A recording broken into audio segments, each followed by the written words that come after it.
Hello everyone, my name is Clay, and welcome to a nerdy moment with Pokemon Sword. Now everything in this review is going to apply to both Pokemon Sword and Pokemon Shield, as the only major difference between the two games is which legendary dog you get access to.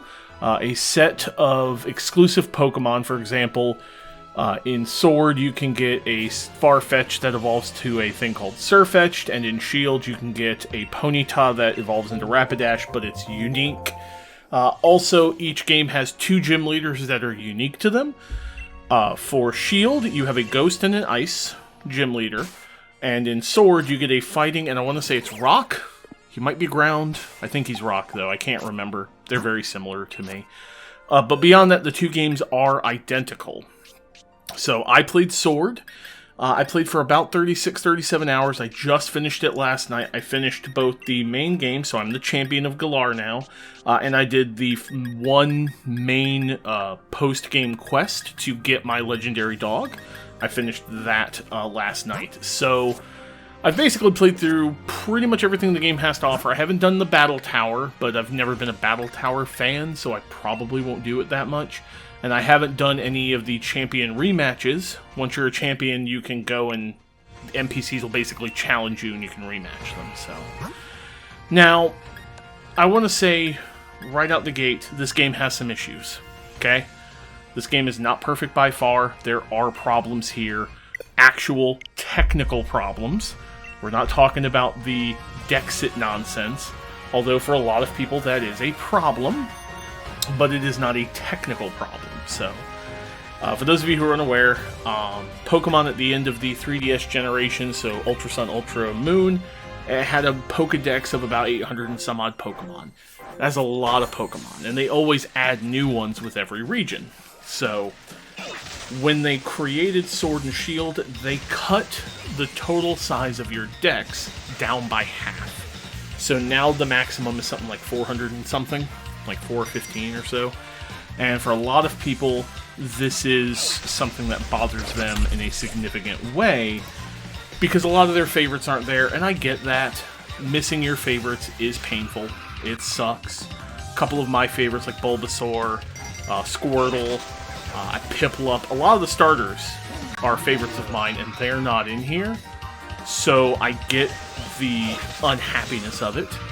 However, referring to it as Dexit, as if it was as bad as Brexit is, you know, a nation leaving an entire union, is very silly and just is really dumb. So that's all I'm going to say about that. I get it, but I don't consider it that big a problem at all. There are plenty of Pokemon to use, and if your favorites aren't in here, perhaps it's time to find some new favorites. Okay? Try something new. I get it. Those are the ones that you've carried through multiple games for a lot of them. But they're still there. They're still in the old games. Nobody's taking them away from you in Ultra Sun or whatever the last game you played is. They're still there. Okay? That's all I'm going to say about the Dexit thing. Now, I do want to get what is wrong in this game right out the way first. So we're going to start with the problems this game has.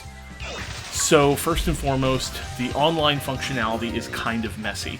Now, in this footage, me and one of my Switch friends managed to actually do raid battles, which is one of the main social features of this game. Basically, I caught him starting a raid battle and was able to join him. For the first time I actually did this. And then I did raid battles and we were communicating on Twitter and he was able to join mine. But by and large, the online functionality of this is kind of a mess. So you have to use these stamps. The stamps don't update frequently. You can filter the stamps, but the filtering doesn't always work very well. So it's kind of hit or miss, really. There's a 4-digit code system if you want to do stuff with specific people. So like if me and my buddy Soup here, in this footage you'll see a guy named Soup in all these raid battles. He's one of my friends. He's on my friends list. But if I want to do a trade with him, we have to actually both pick a 4-digit number, and we have to link up. And unfortunately, if somebody else picks that 4-digit number, the game can end up connecting us to the wrong people. And people have had issues where they'll trade thinking it's trading with like their boyfriend or their girlfriend or something, even in the same room, and they'll trade incorrectly. It's pretty bad. I really, really think Game Freak and Nintendo in general need to really get the online functionality of their games fixed. Okay? That is one major problem. Another one has to do with the animations and the visual quality. Now, outside of the wild area, and most of the footage you're going to see in this video is of the wild area, okay? Because I'm in the post-game, and most of the post-game kind of activities are in the wild area.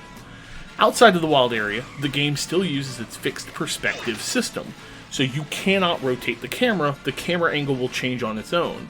Because of this, the developers kind of know what you're going to be seeing at all times, and so the visuals are much, much crisper, much cleaner. However, in the wild area, you can actually rotate the camera now. It is a 360-degree 3D space, and Game Freak clearly doesn't know how to model things in 3D, while also keeping ridiculous draw distance. The draw distance in the wild area is crazy. If you're in an area with clear, weather, you can see almost to the entire other side of it, which is crazy pants. But to give you that draw distance, and to hopefully not hit you with so much lag, unfortunately there is lag, the visual fidelity of all the objects in the wild area is toned down. So that's why they don't look as clean as everything else does. It is an unfortunate problem. It is a problem. And then there are the animations. Some of the animations for attacks for the Pokemon in battle are phenomenally well done. The Dynamax animations are amazing. And then you get animations like Double Kick. You might have seen it running around on the internet. Double Kick is literally the Pokemon jumping up and down.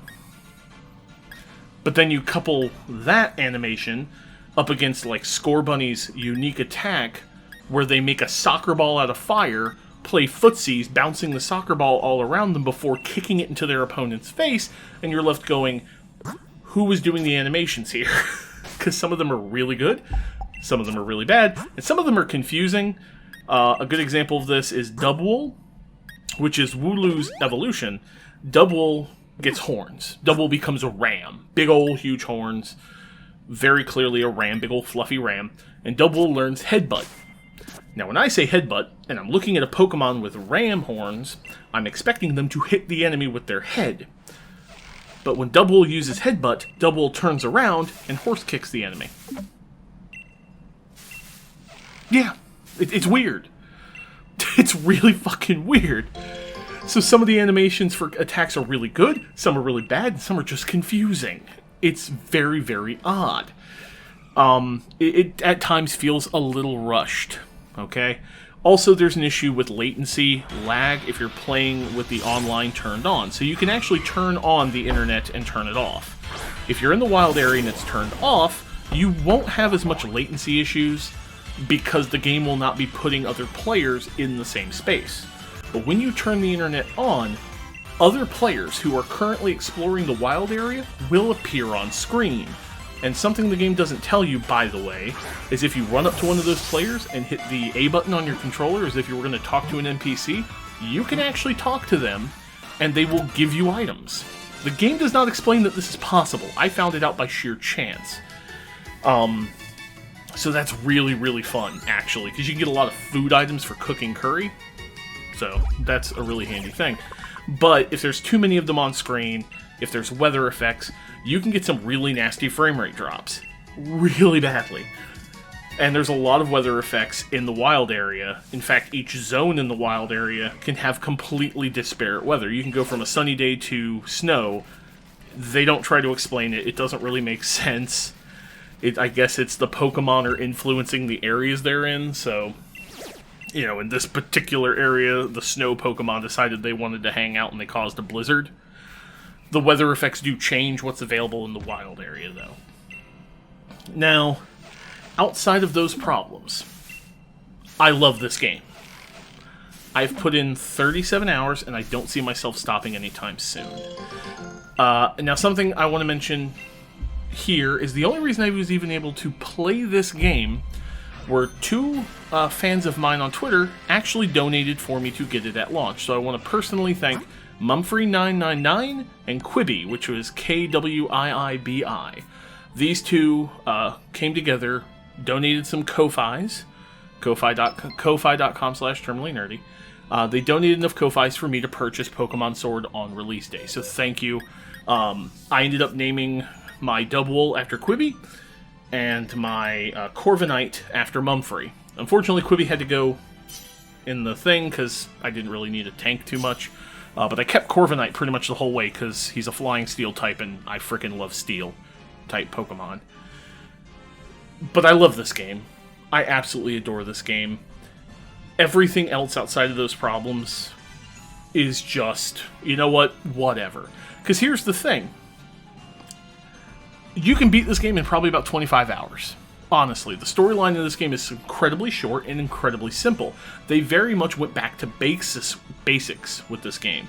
It's almost like a reboot, it feels like. Your starters are no longer dual-typed.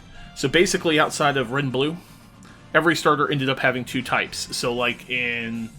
A good example of this is an Ultra Sun and Sun Moon, Ultra Sun, Rowlet starts as a Grass type and eventually becomes Grass/Ghost.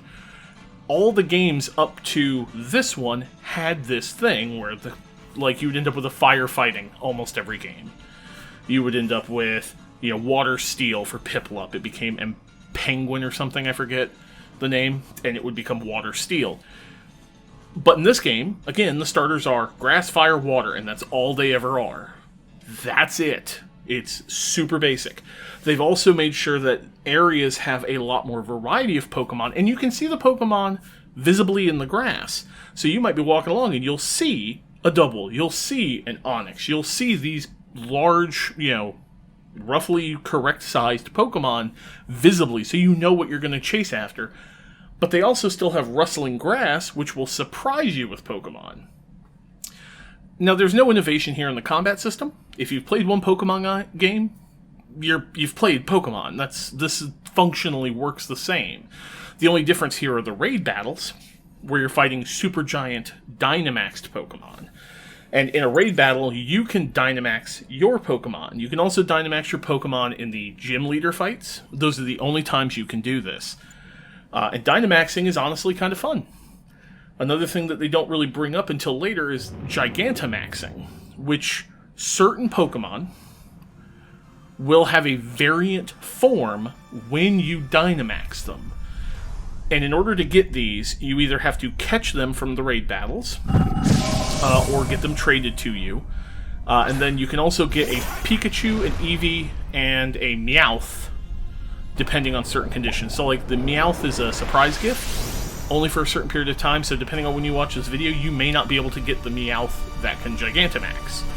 It's the non-Galarian Meowth, specifically. You have to go to the surprise gift and get it. If you have Pokemon Let's Go Eevee or Pokemon Let's Go Pikachu, there are NPCs in one of the train stations you can talk to, and they will give you an Eevee or a Pikachu, and those can get their Gigantamax forms. The Pikachu can. I don't think Eevee has one. But that's really the only way to get a Pikachu or an Eevee easily.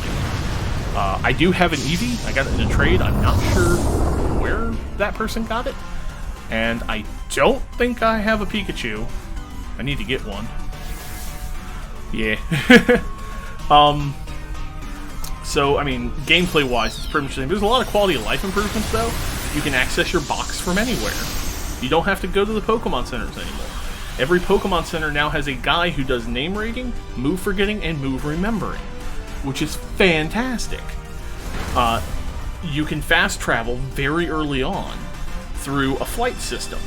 They got rid of needing surf. Instead, when you get your bicycle, after you beat the 6th gym on your way to the 7th gym, they will upgrade your bicycle so it can go on water.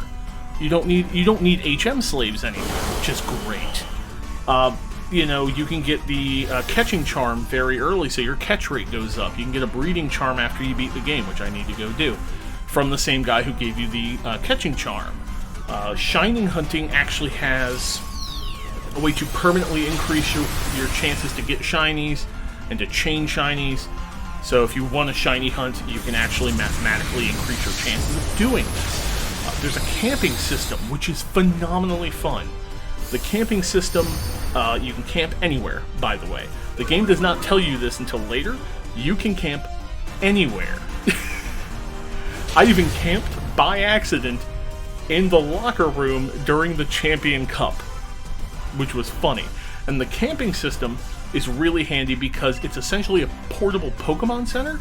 So let's say you've lost to your Pokemon, they've gotten knocked out, you're halfway through a dungeon, you don't want to go back, you can camp, and if you curry and do it well, you will wake up and heal all your Pokemon. And if you do it really well, you can even heal all their power points for their moves, you can get rid of all their status effects. It plays into the happiness feature, so the more you cook and play with your Pokemon, the happier they are. There's also a ton of fun little interactions in the camping. There's a GIF I saw, or a video I saw of somebody where it's a Score Bunny who gets mad at a Togepi and kicks it. It's hilarious. But I mean, I've seen my Pokemon get into arguments and start like trying to hit each other. It's funny stuff. It really is. And the playing with them is great. The happiness factors into the fights. So if the Pokemon are really, really happy and really connected with you, they'll do things like critical more often, shake off effects, dodge attacks, so it actually is beneficial to jack their happiness factor. My Surf Edge, Karamatsu, is so connected to me now that he doesn't not crit. If he attacks, 95% of the time it's a critical, and his attack rating is so astronomical he kills everything. He is really, really clingy. Like, if I go into camps now, Karamatsu will almost always run up because he wants to play with me. He really wants my attention. It's pretty funny, honestly. So, I mean, gameplay-wise, it's just a lot of improvements, a lot of quality of life improvements. Really nice one. Once you fight a Pokemon once, you will always be able to tell visibly on screen which of your moves are effective or not effective against it. And when you go to switch your Pokemon out, it will show you on their moves which ones are effective and not effective. It is a fantastic feature. I absolutely love it. It lets you go, okay, I don't remember what types that is. Oh, he's got a super effective move. Pull this Pokemon in and go. Now, the other big change of this game is the story. So, if you've played any Pokemon ever, you almost know the formula. The story is almost always the same. You meet the professor, you get one of your Pokemon given to you, you decide to go tackle the 8 gyms, you go tackle the 8 gyms, you then go and fight the champion, and you become the champion of the region, except in Ultra Sun where you become the first champion. But in every situation, you're always fighting essentially one-on-one in a back room by yourself. No one's there to see you. You know, the champions basically are like small town leaders. They're like mayors of towns. But in this game... Oh, and also, let's not forget that throughout the entire thing, you're screwing with some enemy team, and the enemy team is trying to do something to destroy or rule the world, and in the process of getting through the challenge of going through all 8 gyms, you also thwart whatever evil that the team is doing, and whatever evil the evil organization that the team works with is doing. It's pretty standard. You know, every Pokemon works this way, except this one. So first of all, in this one, the gyms are a sporting event. So the Galar region is like modeled after the UK. So the gyms are like soccer stadiums. The gym leaders are sponsored. They wear uniforms. You actually go onto the pitch. You can't participate in the gym challenge until somebody sponsors you. So you have to be sponsored. You have to be said, we as a trainer who is already recognized and has gone through all this, we recognize that these people have the potential to be a damn good show. The Galar region televises their Pokemon tournaments. So when you go and you do these gyms, you go through your little gym puzzle, which is fun. The puzzles and all the gyms are actually pretty cool, and they're varied. You go through the puzzle, and then when you go to fight the gym leader, you walk out into an arena. There is a crowd. You hear chanting. There is hype as shit music. Only during the gym challenge, though. I don't know why they changed the music when you go to the Champion Cup, which is what replaces the Elite Four. The Champion Cup music is nowhere near as hype. And I mean, when I say this music for these gym fights is hype, my wife has very little interest in Pokemon. When I got to every single gym fight against the leader, when the leader gets to their last Pokemon, the music shifts, gets much more intense, and the crowd starts chanting. Like, they're getting into this. You have crowd noises. It is hype as hell. She actually would stop what she was doing, stand up, and watch my fight. Because that is what this music did. Unfortunately, the Champion Cup gets rid of that music, and she stopped caring. Because, she didn't hear the crowd chanting. She didn't hear the hypeness. But, I mean, these gym leaders are all full of personality. And the funny thing is, the way they've set this world up is that these gym leaders are the 8 strongest Pokemon trainers outside of the champ. They are not. There's no Elite Four here. They are also the elite. And the way the progression works is you go through the 8 gyms in an order, each one getting worse and worse. They are ordered in strength. So the very first one you do is the weakest gym leader. The very last one you do is the strongest gym leader, and he's actually considered the rival of the champion. He's the guy who keeps going up against the champ and failing. So when you finally get to what they call the Champion Cup, the way that actually works is it's not the Elite Four. You actually go up against the other gym challengers first in a tournament to determine who then goes up against the Gym Leader Challenge, where you have to go into a single elimination tournament against all the other gym leaders. And the winner of that elimination tournament is who fights the champion. It is way more intense than just I'm in the back room punching a guy. It's I'm, surrounded by this crowd. You make a uniform. You pick a uniform number. You fucking collect trading cards from other trainers, from the gym leaders. You have your own trading card that you get to frickin' design. It is fantastic. And the best part is there's no save the world thing until the fucking end.